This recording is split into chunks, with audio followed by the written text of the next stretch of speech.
de duas coisas, uma série de fatores, né? Tudo na vida da gente se decorre de vários fatores, né? A vida é algo complexo.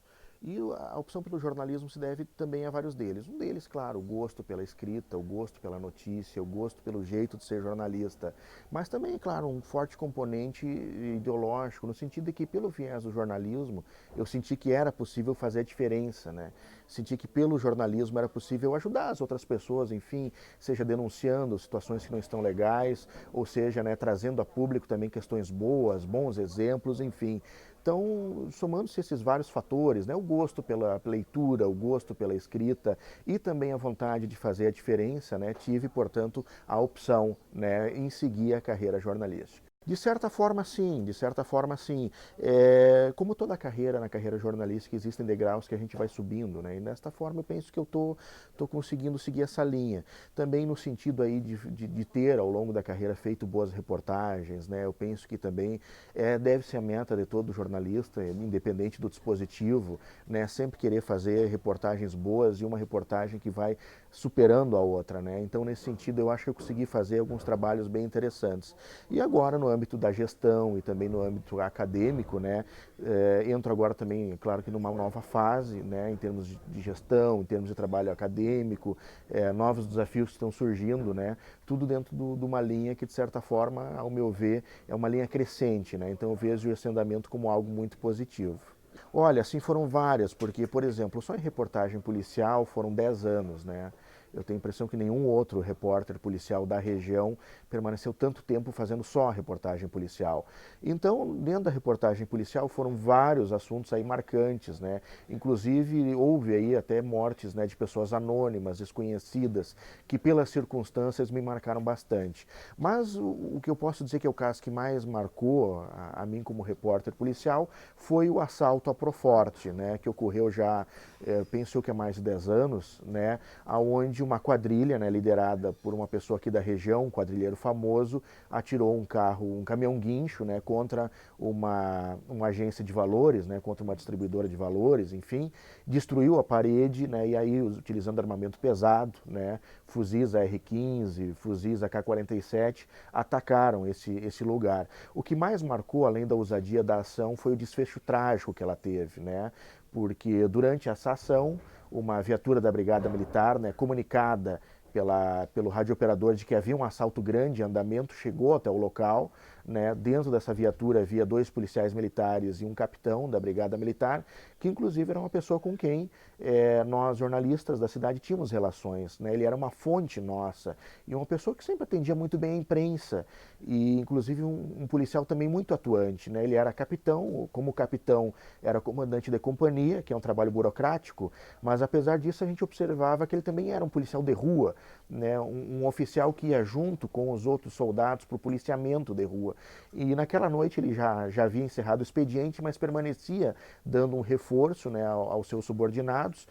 Ficaram sabendo do assalto, foram até o local, foram surpreendidos, né, pelo poder bélico dos assaltantes e esse capitão veio a falecer em decorrência de um tiro na cabeça, né?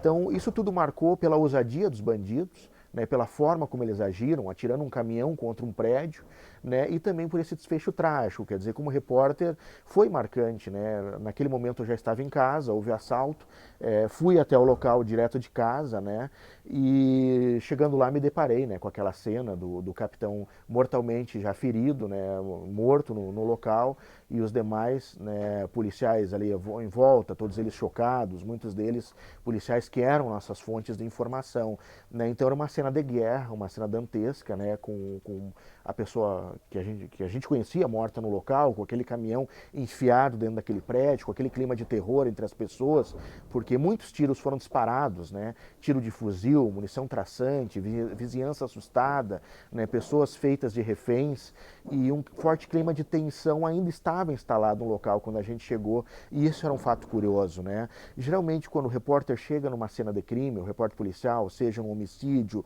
ou num assalto a banco, na maioria das vezes, quando você chega ao local, a situação está consolidada, né?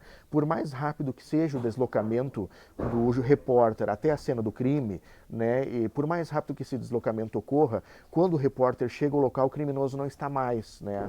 Porque ele foge mesmo antes da chegada da polícia, né? Então, por mais que sejam ações graves, quando o repórter chega, a situação já está mais tranquila. E naquele caso havia um clima de tensão no ar, parecia que os bandidos ainda estavam por perto, né? E em dado momento ocorreram tiros, né? Então, estando ali a população, um monte de curiosos no local, policiais e repórteres, dá pelas tantas começam os tiros de novo a acontecer e ninguém sabia o que estava acontecendo, né? Eu lembro que havia um colega de rádio também na cobertura e esse colega veio de um jantar, né, um jantar de família e tal, e acabou levando o filho junto, né? Então ele estava com o filho no local e os tiros acontecendo, né? E a dado momento, à medida em que a gente avançava e procurava pessoas para entrevistar, se via um forte clima de tensão, né? E todo mundo era suspeito, né? Eu lembro que na época, enfim, como eu vim de casa até a cena do crime, eu estava com um carro particular, né? E não era um carro com emblema de imprensa nem nada, né? Então, sempre que eu parava com esse carro em algum local, né? Por ser um carro desconhecido, né? Eu também, em vários momentos, também era considerado suspeito, tamanho o clima de tensão, né? Eu lembro que houve uma situação em que eu parei perto de um ponto em que os policiais faziam abordagens em busca dos criminosos, né? E eu parei perto dessa abordagem e avancei em pé em direção aos policiais, até para acompanhar aquele trabalho que estava sendo realizado. E eu escutei no rádio de uma viatura, né? Os policiais falando assim, ó, cuidado que parou um carro desconhecido e um elemento desconhecido. Aí daqui a pouco alguém falou, não, não, é o repórter da Gazeta que está chegando, né? Então um clima de tensão muito forte se instalou, né? Em decorrência da gravidade da ação e até mesmo do desfecho trágico que ela teve, que foi a morte, né, de um capitão da Brigada Militar. Então foi uma cobertura que marcou muito, tanto porque ela teve, né, dias depois o desfecho, que foi a prisão desse quadrilheiro, né, o Seco, no caso. Né, eu lembro que dias depois, durante a madrugada, né, uma fonte que eu tinha dentro da Brigada Militar me ligou, né, no meio da madrugada para informar que houve a prisão. Né? Então essa fonte disse assim, olha, demos o troco no Seco, né? Falou bem assim, né? Demos o troco no Seco.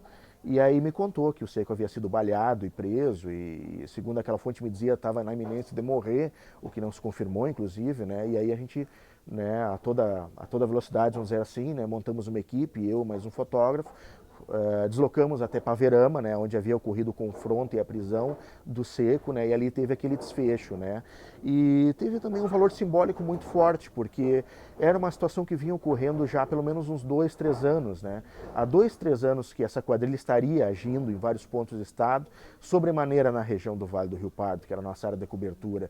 Então a gente vinha acompanhando todo um trabalho de investigação que a Polícia Civil vinha realizando em várias instâncias, né, na tentativa de capturar essa quadrilha. Então, uma semana depois daquele fato grave ocorrido em Santa Cruz, ocorre a captura, né, como um grande finale, vamos dizer assim, né? É uma história que teria tudo para ser um romance, por exemplo, né, um livro de não ficção, enfim, e que a gente, de certa forma, né, na medida em que acompanhávamos aquela questão, né, acompanhamos muito de perto e aquilo ficou até hoje marcado, né, na vida de mim e de uma série de outros colegas que acompanharam esse trabalho. A cobertura do campeonato, né, já tinha aí quase 10 anos de cobertura policial, então havia uma certa experiência já no que tange justamente a seleção, né, mas não havia necessariamente assim uma seleção, sabe? Todo mundo que de alguma forma poderia ter testemunhado alguma coisa, visto alguma coisa, ou sabia de alguma coisa poderia ser fonte independente, né, de sua relação ou não com meios policiais. Por exemplo, na noite desse assalto que eu relatei, desse assalto grande, né, os moradores, né, estavam ali apavorados e eram fontes da informação. O relato daquelas pessoas era riquíssimo, né, para os fins jornalísticos, né? O relato de quem viveu aquelas cenas de tensão, que viu balas traçantes cruzando o céu de Santa Cruz do Sul, né? Então, nesse sentido, ao longo dessa cobertura, muitas pessoas, fossem anônimas, né, fossem fontes policiais, fossem on, fossem off, acabaram se tornando, né, fontes nessas reportagens. Foi atenção principalmente por parte dos próprios policiais, né? Como eu te disse, até certo ponto, o repórter, quando ele chega numa cena dessas, principalmente quando ele é meio tarimbado, ele vai de sangue doce, porque ele sabe que o pior, de certa forma, já passou, né? Por mais que a gente também se habituasse na época a cobrir perseguições e tudo mais, e acompanhar às vezes tiroteios, né? Numa cena de crime, a situação está consolidada, né? Agora o clima de tensão e de revolta entre os policiais era muito forte, muito intenso, principalmente pela morte daquele comandante ali, né? Então até no chegar nos policiais, né, para conversar estava complicado, que estava todo mundo com os nervos à flor da pele, né? Então muitas vezes, isso às vezes dificulta bastante porque o policial está ali com os nervos à flor da pele ao mesmo tempo em que está naquela gana de prender os bandidos, e aí chega um jornalista fazendo pergunta, muitas vezes o jornalista não é muito bem recebido, né, nesse tipo de situação. Foi um momento em que eu vi que tudo pode acontecer, né?